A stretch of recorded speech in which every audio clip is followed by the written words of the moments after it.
Yeah, baby. Welcome to Tanakh Talk. I am your host, William Hall, broadcasting live out of Kingsland, Texas, USA, with another episode 55 of Controversial Issues. Today is going to be a fun topic for all of us, dinosaurs and evolution. Does science prove the Bible correct, or does vice versa? That's where we're going today. So welcome back, Rabbi. It's good to see you again, as usual. Fun, always a pleasure. Fun. Should be a lot of fun. Yeah, does the Bible prove science? There you Let's go. do it backwards. Something like that. I knew we were in the neighborhood. Because science came first, right? It was like 6,000 years before. That's what they say. I know, man. It's crazy. So this will be good, though, because, I mean, this, one of my favorite, the thing is, if it is true, we got to figure out how and when, right? One of my favorite lines in any movie was on Jurassic Park with Jeff Goldblum, whatever he said. Mm-hmm. You remember the scene where he says, God creates the earth, God creates dinosaurs, God creates man, man kills dinosaurs, or something like that. And it goes down at the end, and then the lady says, yes, and women rule the earth or the world. I was like, that was really clever.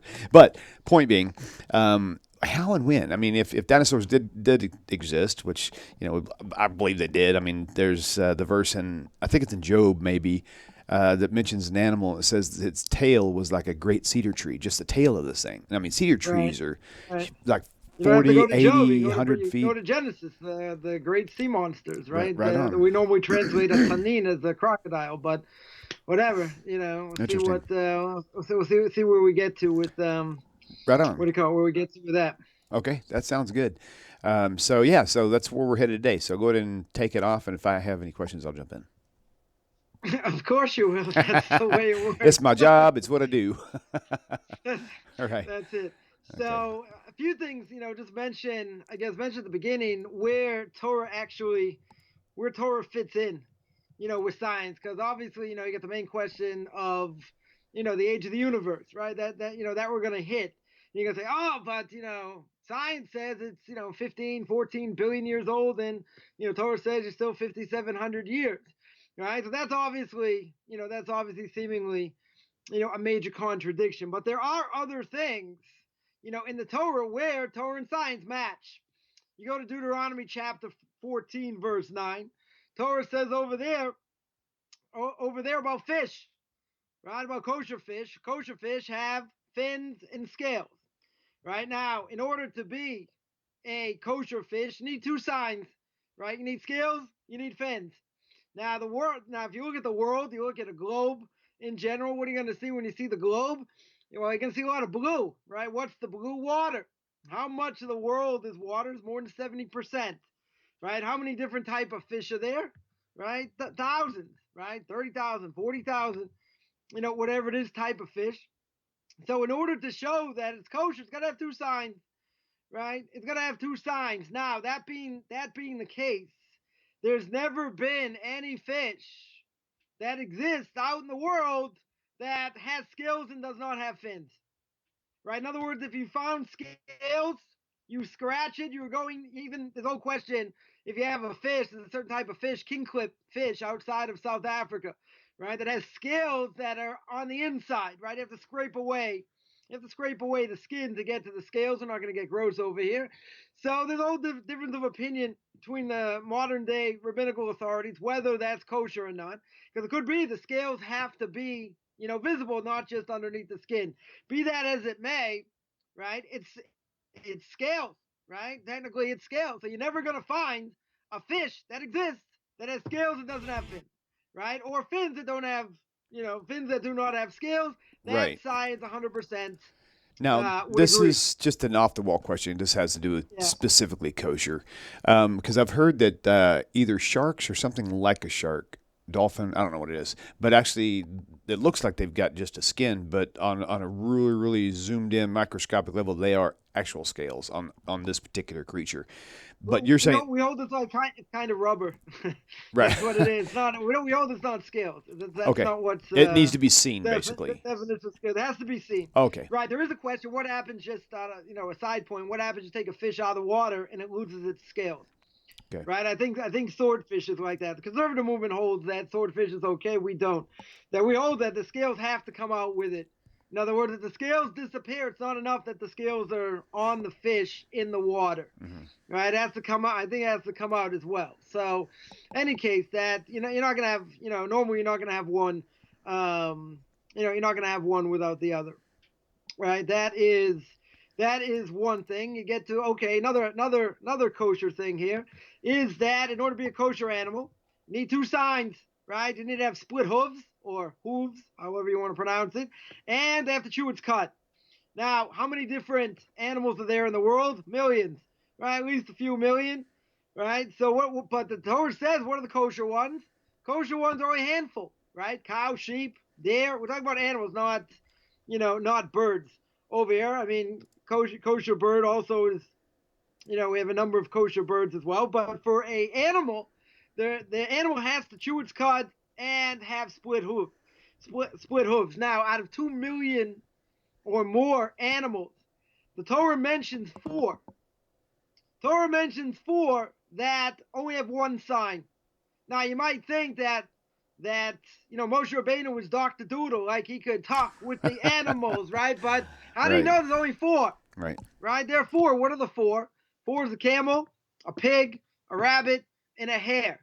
Right? Either they chew their cud or they have split hooves. Right? So therefore, science as well is not going to come up with a contradiction. Right? How not the question? I mean, you can prove authenticity of the Torah. That's not what we're trying to do. But to show that, how would Moshe Rabbeinu know such a thing? He's only one part of the world, right? Animal. It would have taken him, tens of millions of people, money galore, in order to figure this out, right? That's one. That's the second thing. Now we'll go into science, right? Go into astronomy. Now the Torah says an interesting thing, right? One thing is that we know that the world is round, right? Stands in space, no foundation, turns on its center, right? About 1,700 kilometers an hour. According to the Zohar, right? Holy Kabbalah, the Zohar says this 500 years ago, right? More. Sorry, said it, 2,000 years ago, more, before science even figured that out, right? Until Columbus made his famous journey and he came back to the same place, can't say the world is flat, right? Regardless of what some professional athletes may actually say. Either case that does not, go against science. That's also, it's also pretty clear. And the Zohar also says that people live in different parts of the world, right? Or let's say in this ball, different parts of the ball, which represents the world, one's on one side, one's on the other. They're going to have differences in their face, and their images, right? Their color, so to speak. So when did science really discover that? Science only discovered it more or less about a century ago, right? A little more than 100 years ago. That genes of people are influenced by the air and the climate, right? That's a pretty amazing thing. So even though you have one nation of Jews, right? You can have Chinese Jews, you can have black Jews, blonde Jews, Europeans, right? You can have blonde hair, blue eyes. Not, I wouldn't say it's so common, right? But in the end, it depends where they are in the world, where they are in the globe. Their hair, their eyes, their skin color can change. Can certainly change. You can say, wow, that's an unbelievable thing. When did science discover that? About 100 years ago, right? So also that's a pretty amazing thing that doesn't go against science. And I think one of the most amazing things the Talmud says, anyone wants to look it up, it is Tractate Brachot, page 32, and it's speaking about the number of stars in the world. Now, again, you have to understand, the rabbis are talking, more than 2,000 years ago, right? So in the year 1608, right, Galileo had a telescope, right? Came up with a telescope. And they thought there was only 6,000 to 8,000 stars in the entire universe, right? But when he had this telescope, he saw that there are a lot more. So the Talmud over there says an amazing thing. The Talmud brings a discussion between God and the nation of Israel and one of the chief rabbis at the time. And God is saying to the chief rabbis, he's saying like this: I created 12 sections in heaven. Right, a little bit of a cryptic Gemara here in a certain way. 12 sections in heaven, 12 sections, 12 different sections, right? Now, what do the 12 sections sound like? Horoscope, right? What we call the mazolas, you have these things that, people can see in the stars, whatever, right? They go by this horoscope. Now, obviously, that's, if a person actually knew what they were doing, that would be divining, that you wouldn't be allowed to do, right? That is forbidden, certainly for, for a Jew, even though Jews knew about astronomy and, knew how to read the stars, etc. And you see that by Abraham, because Abraham looks outside and he says, I looked into heaven and I see I'm never going to have kids. And God says, don't worry, I can change your nature. It doesn't matter what you see in the stars. In any case, according to this piece of Talmud, what does God say? He says, I created 30 armies. In each army, I created 30 legions. Each legion, I created 30 ratones. Right? Each raton, 30 caratones. Each caraton, 30 gistera. In each gistera, I hung 365,000 multiplied by 10,000 stars. Right? Which is 4 more zeros than, all I created. Why did I create it? I created for the Jewish people. Now think about it. Let's do the numbers. 12 sections, right? You have 12 sections that got made in heaven. 12 times 30, right? You got 30 of the raton and the caraton or whatever, right? Times 30, times 30, times 30, times 30. And then you have 365,000. Add more 4 zeros, right? What do you get? 10 to the power of 19, right? That's 10 with 19 zeros, right? That's how many stars there are. That's how many stars there are in the universe. 1990. Right? We're talking only, let's see, only 40 years ago, right? Dr. T. Brewer, Queen's Mary College in London, does research, mega computers. What does he find out? With these mega computers, how many stars exist in the world? Right? 10 to the power of 19. Interesting coincidence that the rabbis knew this 2,000 years before. Right? So it's interesting that when the Gemara calls mazolos, these 12 sections, right, the scientists call it galactic cells. The Gemara says, talking about an army, scientists call it local groups of galaxies. Right? So, in other words, all these things correspond exactly to what science says, and science does not disagree.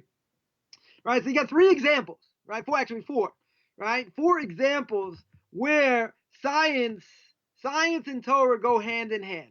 So now you're going to ask the $1 million question, right? We'll segue now because I know my time is limited. And I know you're going to say, okay, you got to stop. You got 3 seconds, to recapitulate. So I'm going to stop, right? We're going to hit the age of the universe, right? Because that is the question, right? Most people are going to get stuck on, right? They're going to say, well, how can it be? Right? We say we're living in the year 57, right? 5780 Tafshin Pei, right? And what do the scientists say? 14 billion years old, 15 billion years old, right? Whatever it is. And we hold, right? Jewish people hold, as the Talmud tells us, there's 6,000 years, right? There's 6,000 years. So obviously there's, seemingly sounds like there's a contradiction. Now, in order to understand the question a little bit more, we'll go through a little bit of science, hopefully not too much because I'll get lost also. And that is that when do we start counting? Right? When do we start counting? We don't start counting from the beginning of creation. Right? In other words, the years, the calendar goes from the creation of the first man. Right? We're talking about Adam and Eve. Right? Remember, Rosh Hashanah by the Jewish people is, we say, Yom Harat Olam. This is about creation. Right? The day God created who? Man. Not Jews. Created mankind. Right? So God creates Adam and Eve. Now you're going to say, okay, very nice. Well, what does that have to do with the, price of tea in China? Right? So we're going to see. Now, when the Torah says that you have each day, you have 6 days of creation. Now the question is, are those 6 days 24-hour periods? If the 24-hour periods, we've got a problem. Right? Or is it a different sense of time? Right? That is going to be, that's going to be the question. So you have to take a look at these 6 days, right? Sort of, separately, right? 6 days of of creation, because those 6 days we're going to see have absolutely zero connection to time, right? They're sort of outside, of human time, right? Because you have to understand, by Adam and Eve lived 130 years before having Seth. Seth lived 105 years before having Enosh, right? Genesis chapter 5. Now, from that time on, the flow of time goes according to the way we look at time, right? In other words, the human concept of what time is. But what about before that, right? What about the 6 days?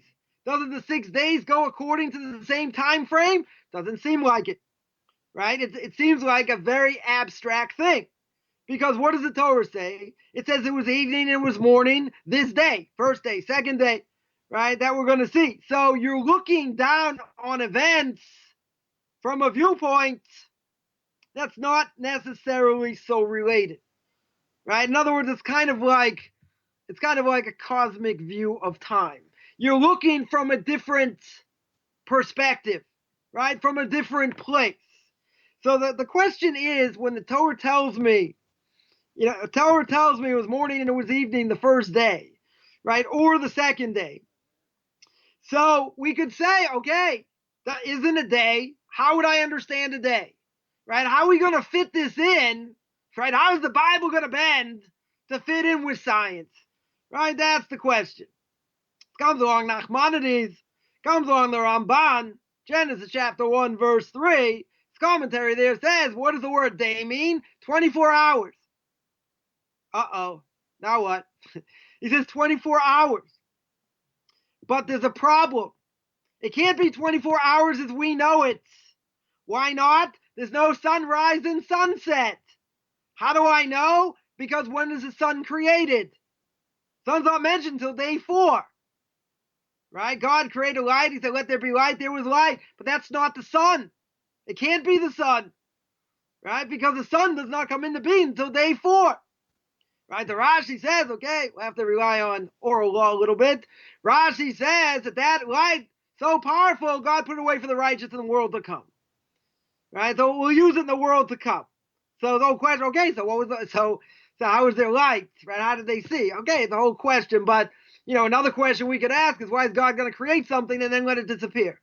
Right? And then push it away, just like by the great sea monsters that God created. He took the female, Talmud tells us, salted her away, killed her, salted her away, and we're not going to use that. That's the Leviathan. But we're not going to use it. We're not going to use that Leviathan until the Messiah comes. So why did he leave it in the world? Why didn't he leave the female in the world? So Talmud says, because if they had made it, they would have destroyed the world. Right? You go to the end of the book of Job, you see how, how big and how powerful, this whatever creature, this creature was. Right? Regardless of that, if there's no sunset and there's no sunrise, then there has to be, at this point, a different concept in time. So even if we say, according to the Ramban, right, that the days are 24 hours, again, it doesn't relate to sunrise and sunset because you don't have a sun. Right? But what does he say? What does he say? He says, interesting, there are 6 days.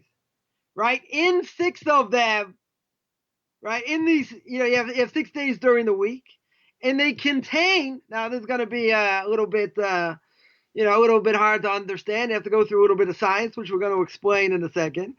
But they contain all the ages of the world in a 6-day period. So you're going to say, okay, how exactly are we going to say that? How are we going to say that according to science? So thank God there's a person in the world. His name was Einstein. Right? What did Einstein teach us? He taught us that time is relative. I mean, people say I'm relative, but okay, time is relative. So that means that in regions of high velocity or high gravity, time passes slower, right? When it gets to lower gravity.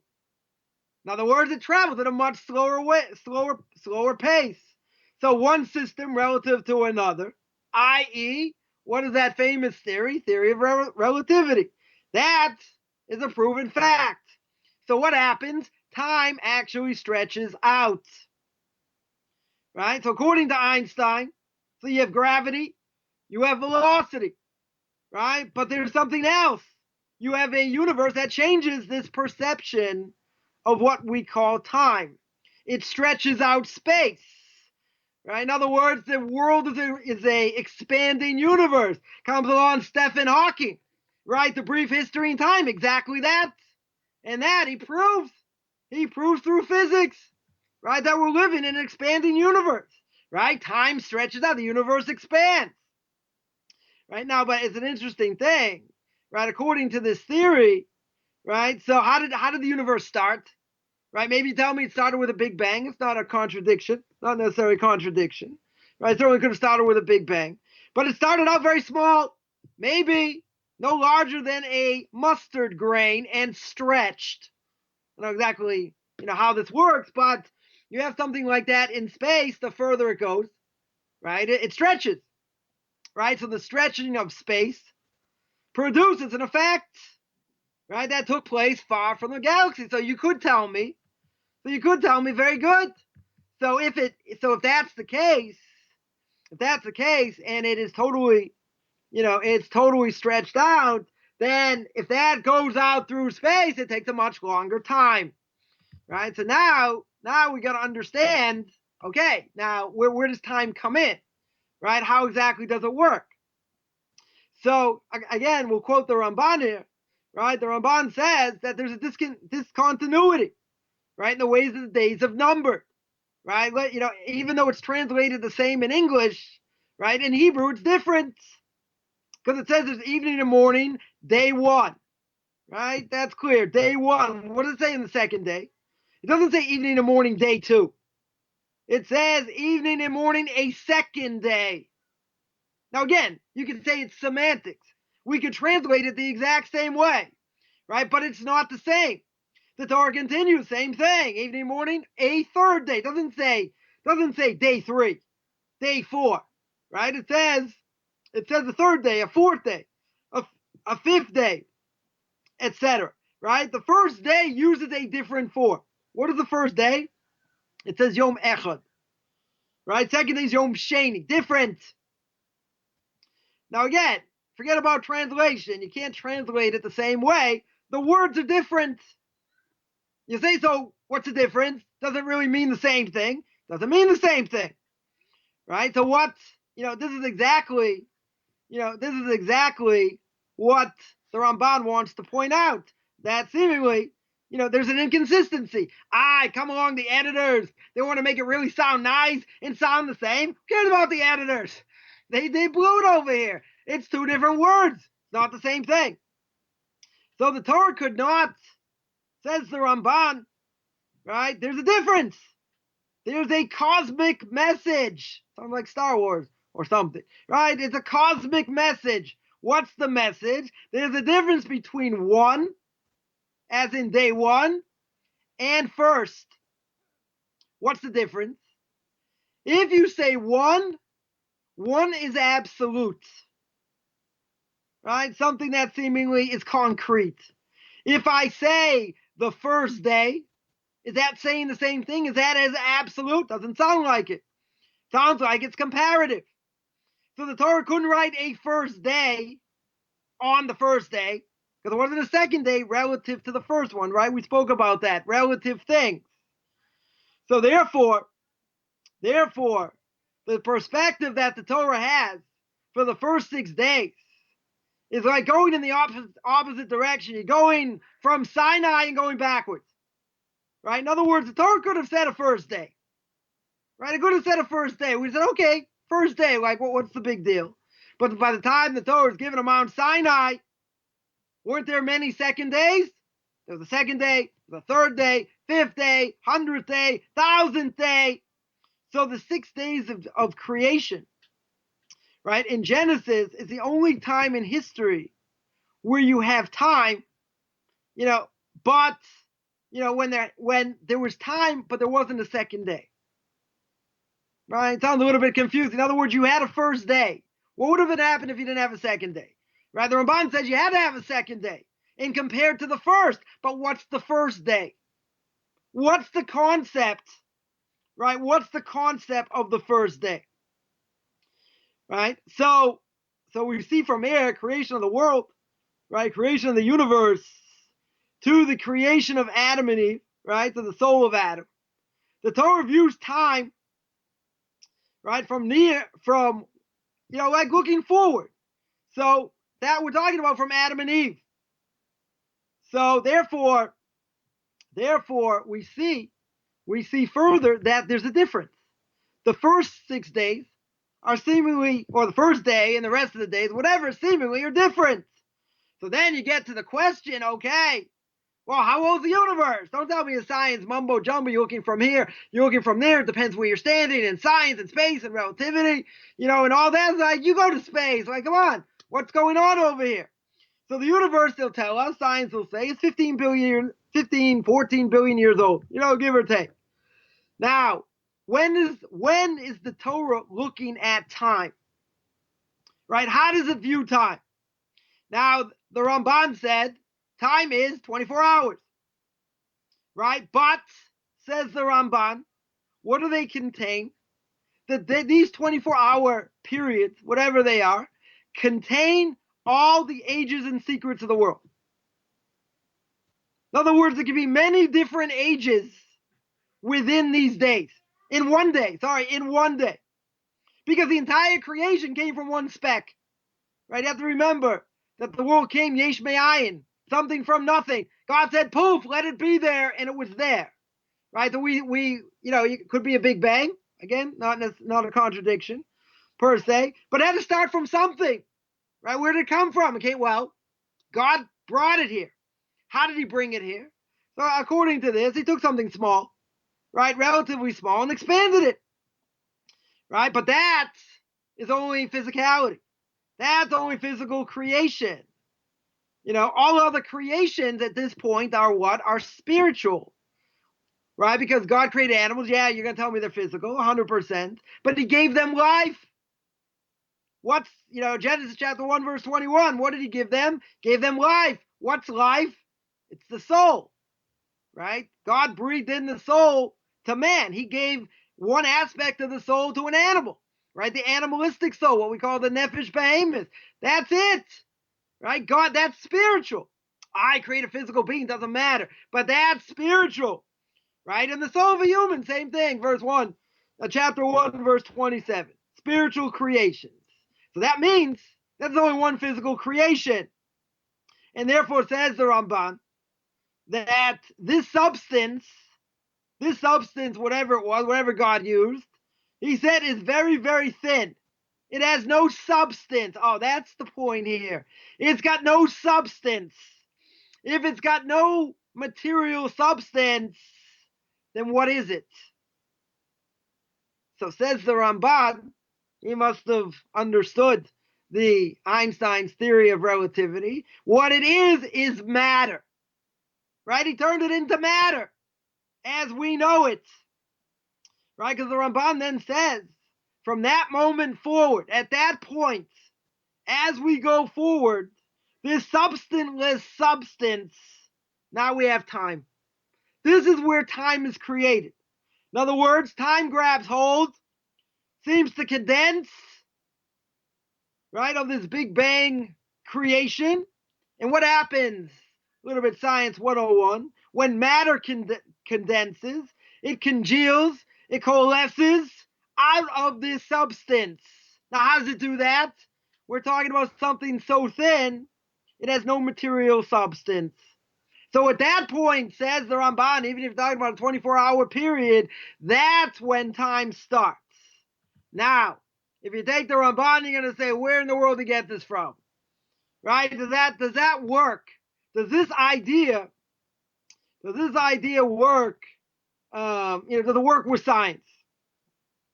So science has proven, it certainly has shown, that only one substance, less substance, can change into matter. And what does that come out to be? We understand it to be energy. That is Einstein's famous equation, E equals mc squared. Right? Tells us energy can change form, take on the form of matter, right? It can be matter and then change into matter. So then what happens at that point, says the Ramban, that's where time comes in, right? When you have this form of matter, that's when we understand time.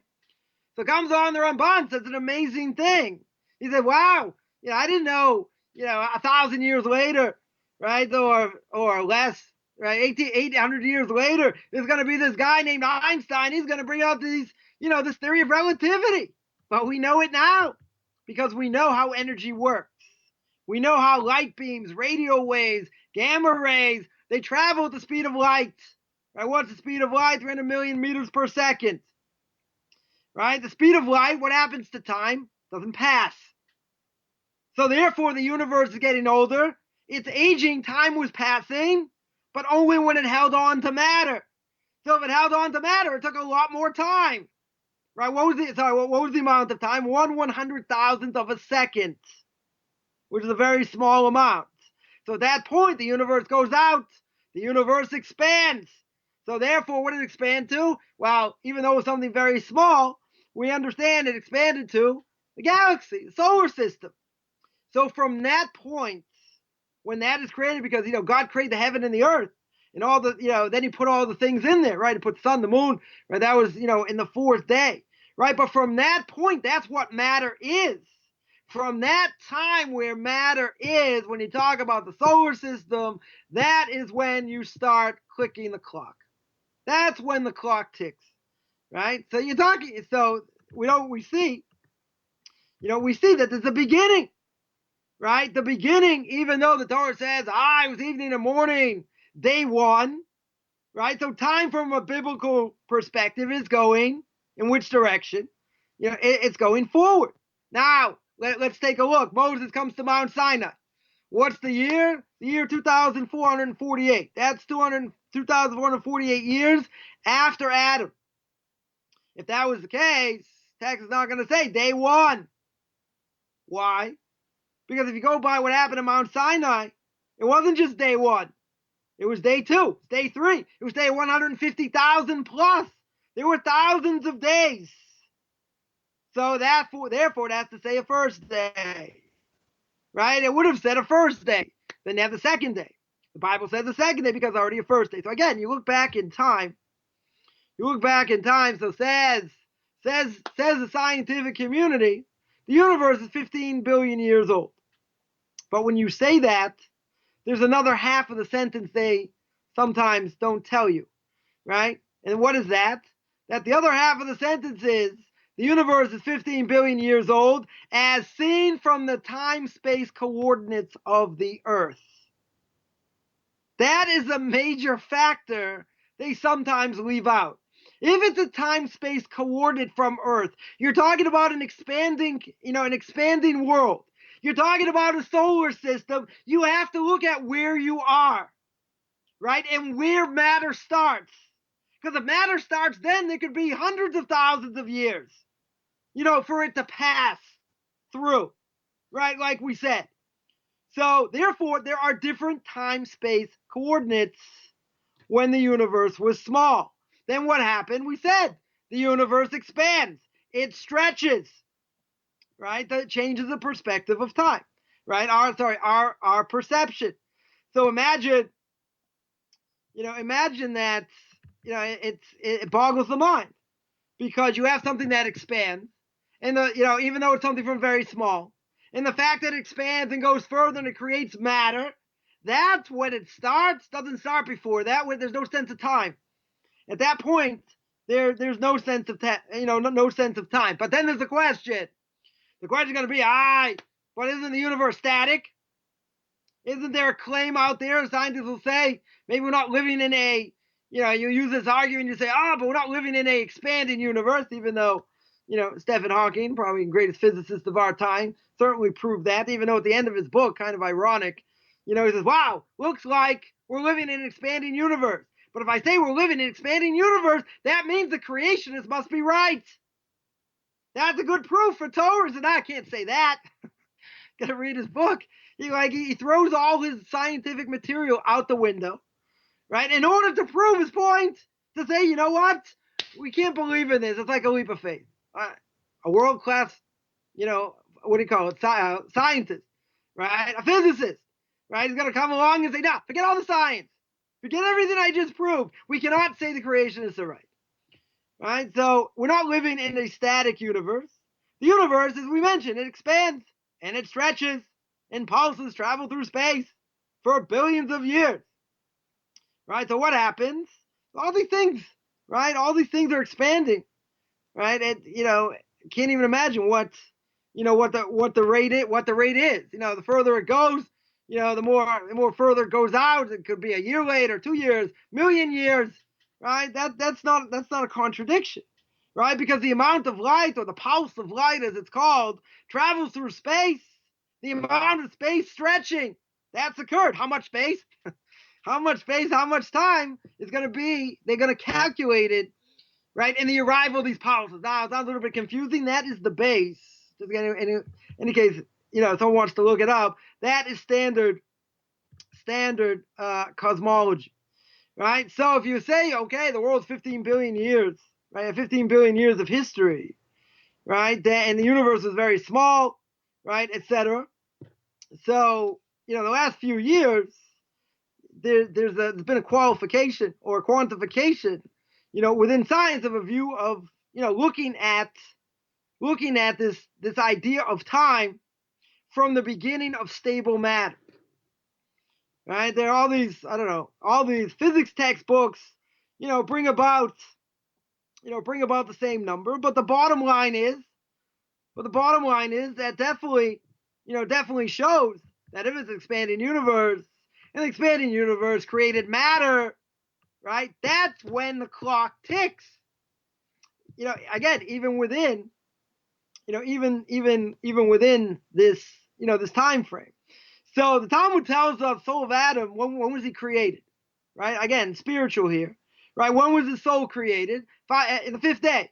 Right? 5.5 days. Right? Really the beginning of the 6th day.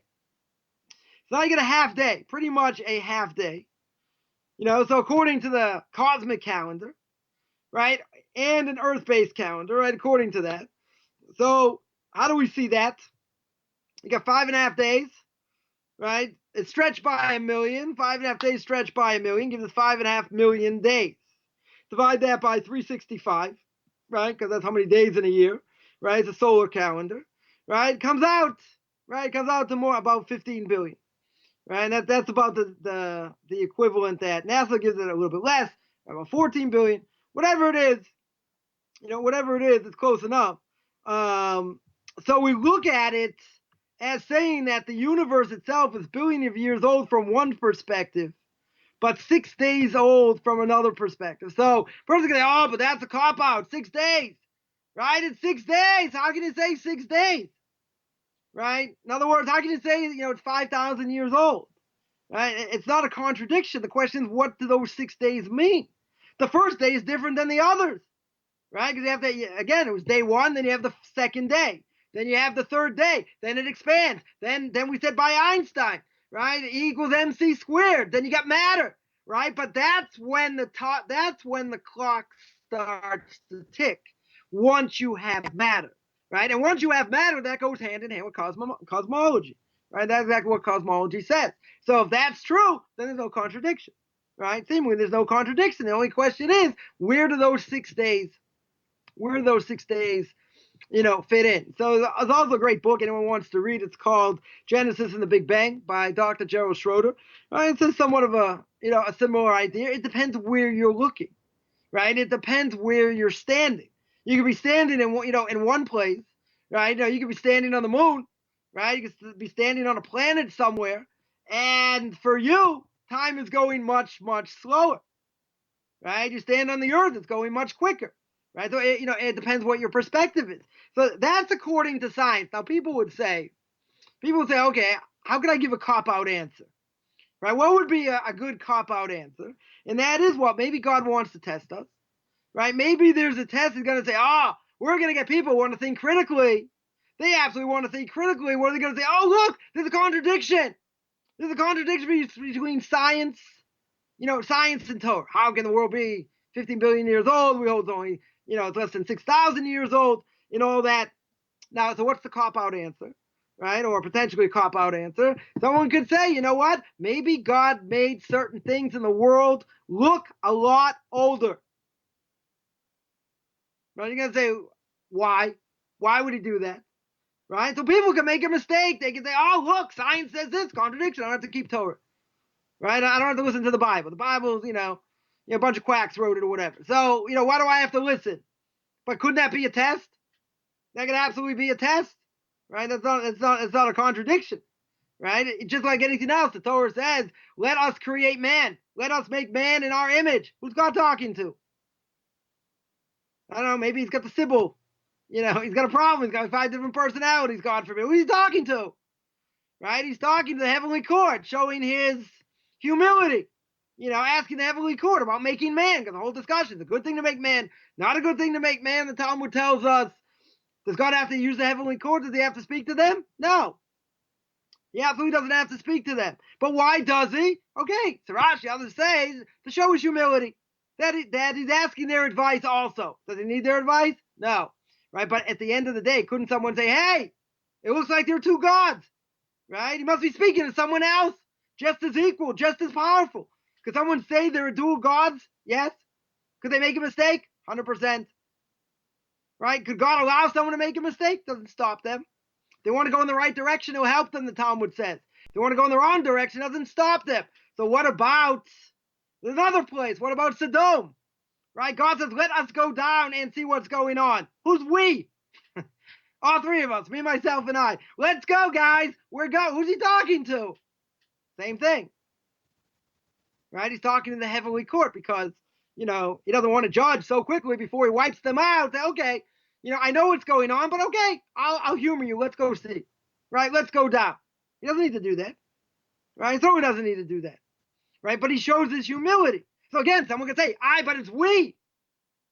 Right? It's we. But it's not God has multiple personalities. God only got one personality. Well, different forms, whatever it is. Right? But he's not equal to anyone else. He's unique in his own way. There's no one compared. Right? There's no one, there are not 2 gods here. I mean, it won't be Zoroastrians, good God, bad God, this, that. Right? Forget it. The one God, finished. Right? So people could make a mistake. God could put it out there and say, you know what? I'm going to make the world look so old. And I'm going to have science prove it up the gazoo and show the world how old it is. Right? That is so much more, so much older. So people can say, oh, Torah is not true. Torah can never be true. Right? Why do I have to follow these antiquated laws? It doesn't even stem with science. Right? It doesn't even compare. There are contradictions. Right? Along the way. So I don't have to keep it. I don't think it's such a bad answer, but scientists will be jumping up and down. Like, come on.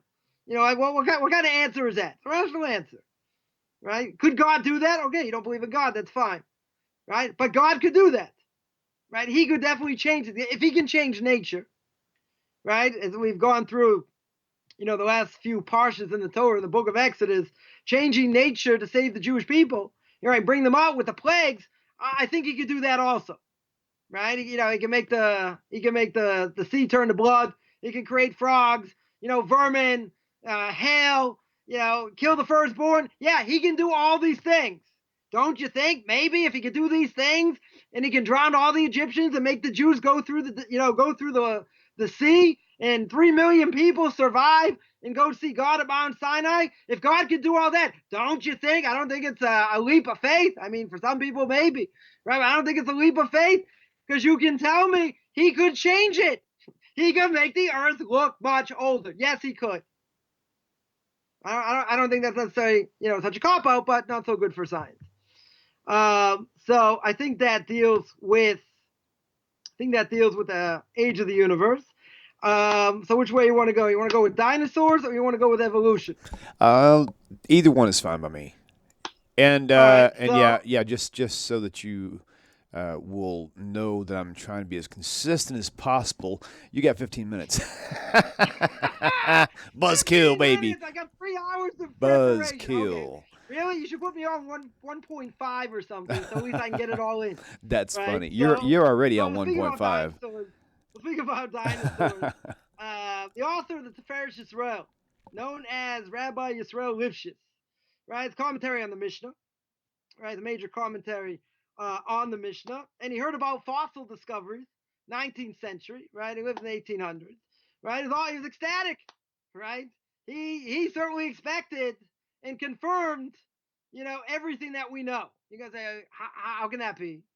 So he makes a statement like this, that he says in a medrash, brings down a medrash, and the medrash says that he says, Rabbi Bo says at the beginning of Bereshis Rabbah. Bereshis Rabbah is a medrash on the book of Genesis, right? So it says it was evening and it was morning. Now, obviously, we got the same question as the Ramban and everybody else. Where's the light? Go to the light. Where's the light? Where's the light? There's no light. There's no sun, right? So therefore, says the Medrash, there were a series of epics before then, right? Because the question was, okay, before creation of the world, what was God doing? What was he doing? He was creating and destroying worlds, proving some, destroying some, etc. So if he's busy creating and destroying worlds, don't you think that, there could be, these things that he destroyed? Comes along the Kabbalists. The Kabbalists expand, and they say that this process is repeated 7 times. 7 is nature, right? 7 days of the week, right? There are 6 years, and the 7th year is Shemitah, sabbatical year, right? Sabbatical year, you don't work the land in Israel. I had a friend of mine once on a plane, and this non-Jewish woman tells me, yeah, I also keep the sabbatical year, like in Alabama, or wherever she lived. I don't know, Alabama, Oklahoma, I forget where it was. And, so this friend of mine had, it's like, oh, that's so interesting. Said, yeah, I hold according to the biblical feast, and I leave the land fallow. And he goes, yeah, but that only applies in Israel. He says, yeah, it says it right there in the verse. Like, oops. Any case, what do the Kabbalists say? So you have the 7th year, Shemitah, right? It's repeated 7 times. And Shemitah is perfection, right? Perfection from the last, right? The 7th year. So it also tells us, right now, right, we're in the 4th of these great cycles of perfection.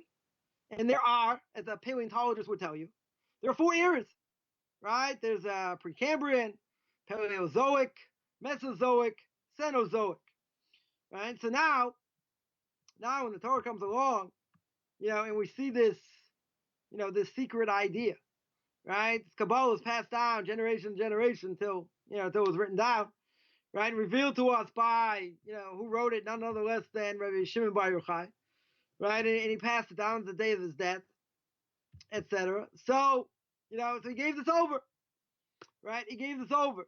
So, if you go below, let's say you go below the Earth's surface, there are 4 distinct layers of rock. Between the layers, fossilized remains of creatures, right? Lower layers, monstrous size, right? Those are higher layers, smaller, right? They found in Siberia, 1807, under the internal ice, a region of monstrous type of elephant. Could be a woolly mammoth, something bigger than that, right? Say 3 or 4 times the size today, right? And fossilized remains of sea creatures, also found in the highest mountains, and that scientists calculated every 78 species found on Earth, 48 are no longer found in this epoch. Also, we found there's a enormous creature found deep in the earth near Baltimore, 17 feet long and 11 feet high. Sounds like Godzilla. I don't know. It sounds like a pretty big thing. Also been found in Europe, given the name mammoth.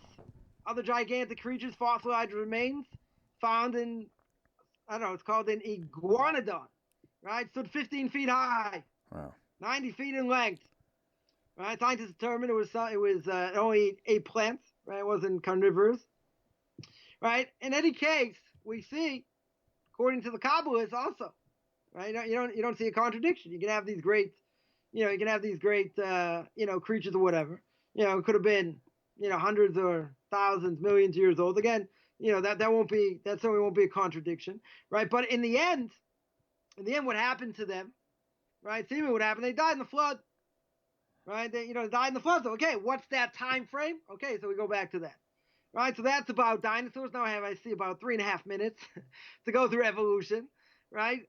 So evolution, we'll just say very quickly that, when it comes to evolution, all of academia, anywhere in academia is going to tell you that is the real thing. You can't believe the Bible and all that. I remember, I tried to take an easy science course when I was in college, when I was in universities. I took history and development of science, basically about evolution, right? So the professor gets up first day and he says, when you go to the zoo and you look at a monkey, you look at a chimpanzee, he says, you're looking at your cousin right in the face. And I'm like, I don't know who's in your family. I said, I ain't a chimp. That's for sure. I said, I am not a chimp, right? So according to the way the Torah, the Torah says, right, it seems pretty clear that when the animals are created, the Talmud backs this up, that when animals are created, they're created in their full form, right? They're not created step by step by step. Now, even if you want to tell me, right, according to evolution, you had a hydra, to paramecium, to this, to that, to a caterpillar, to a butterfly, and all that. So let's look at something that's very close to man, right? Take a monkey, right? A monkey has 1% difference DNA than a human, right? A monkey is created when? 5th day, right? If a monkey is created on the 5th day, now if you calculate how many years between the 5th and 6th day, I don't know, a few billion years, I forget exactly what the number is, right? But let's say that monkey with a 99% same DNA as a human would mutate every second in between those billion years. Mathematically, it does not work out that it would change into a human. If that's the case, right, let's just say for argument's sake, that's the case, how in the world, I don't care if it's 15 billion years old, 20 billion years old, 150 million, billion, trillion years old, you're never going to change a hydra to a paramecium to a caterpillar. You don't have enough time. But the main clincher, why it shouldn't exist and why certainly we don't believe it, right, is because it's never been proven. I mean, they may say we've had this, we've had that. The last thing I remember, when I was following this in like the 90s, is what is the last thing the missing link? What was the missing link that they found? The missing link they found was a jawbone and a set of teeth. One thing, my question would be with the whole evolution thing would be, if evolution really was true and humans evolved from monkeys, why are there still monkeys today? That doesn't make any sense to me at all. Why? Why doesn't it? Because if they evolve, why would only part of the monkeys evolve? And not all of them. Right. Say that about anything. All these other things should have dissolved also. They should have got rid of also. Gotcha. Right on. Right, but you see, there are species. There are definitely species that disappeared. Right. That we don't have. So you can say survival of the fittest. You can say this. You can say that. Right. But at the end of the day, if God wanted them to be in existence, they would stay. Mm-hmm. If He doesn't need them anymore, He gets rid of them. Right. He doesn't need them. So you see that you had certain animals by the flood, they disappeared. Right. They died by the flood, and you can see that there are certain animals that their fossils are in different places where they never were. Right. So that would also show there had to be some traumatic thing that they got moved to a different continent or something. Right. Where they ended up. That would be a good proof to show the flood. But in general, you have to have that connection. You have to have that link. Now you ask, I know I got 35 seconds. You have to ask the $1 million question. Why is academia and everybody else out there going to say that evolution is true when it hasn't been proven? Right? If you use it in other ways about survival of the fittest or whatever, okay, that's something else. Right? We're not talking about that. Right? But why are they going to hold on to it? Why are they going to hold on to it if it hasn't been proven? Right? It's not even close to being proven. Right? Why are they going to hold on to it? Because it's only one other option. The only other option is you have to go back to creation. There is no other, if you look at such an organized world, right, how can you say, okay, the humans, and nature, in all this, it's like totally haphazard, and this thing happened to this, and that thing happened to that. Doesn't make sense. Right? It doesn't make it doesn't make logical sense. So they'll hold on to it for dear life, because the only other thing is they're going to say, hey, you Jews are right. The Bible's thumbing Christians. They're right. We can't say that. So we're going to hold on to something that makes no sense, right? Never been proven, not even close to being proven. We're going to hold on to it for dear life because we have no choice. We'll hold on to the biggest lie in the world next to the Palestinians that don't exist, right? And all that. We'll hold on to the biggest lie in the world rather than admit that the Torah and the Bible is true. Okay. That was it. 35 seconds. Okay, very good. That's pretty much a wrap too, right there. So I'm glad we actually did this. I'm glad you did it. I'm glad you did it the way you approached it as well. And we was able to get all those things, all those parts of the topics in, because this will be a good go-to video for those type of scenarios. And it was neat also discussing with you the order of creation with that's something I've never understood even when I was a Christian. How what was the light if the sun wasn't created until the fourth day or whatever day, right? And I'm thinking that didn't make any sense, but it makes a whole lot more sense now, And then this is why you need oral tradition. You didn't have oral tradition. Hey, where's the light? Hey, I can't see. Right. What's going on?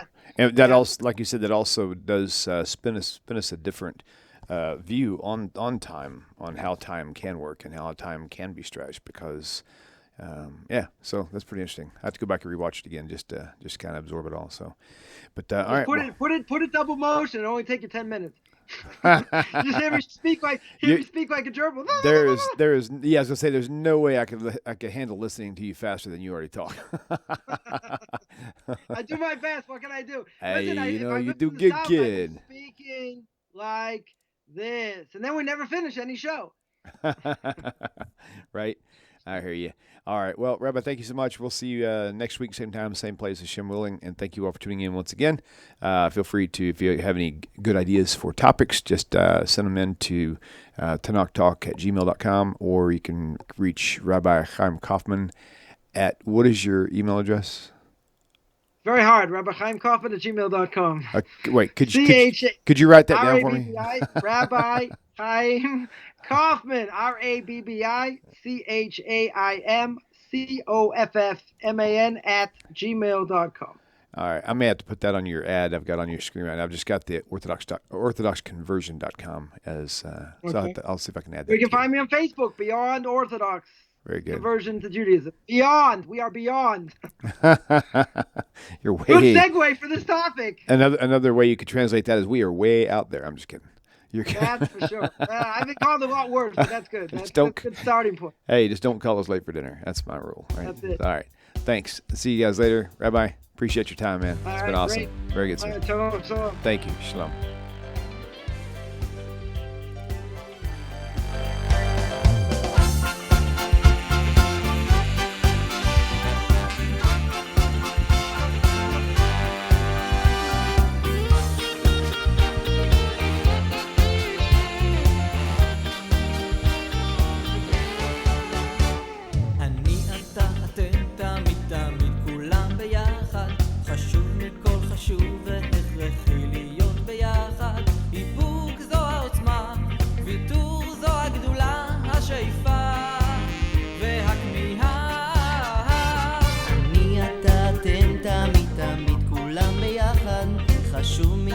חשוב והכרחי להיות ביחד.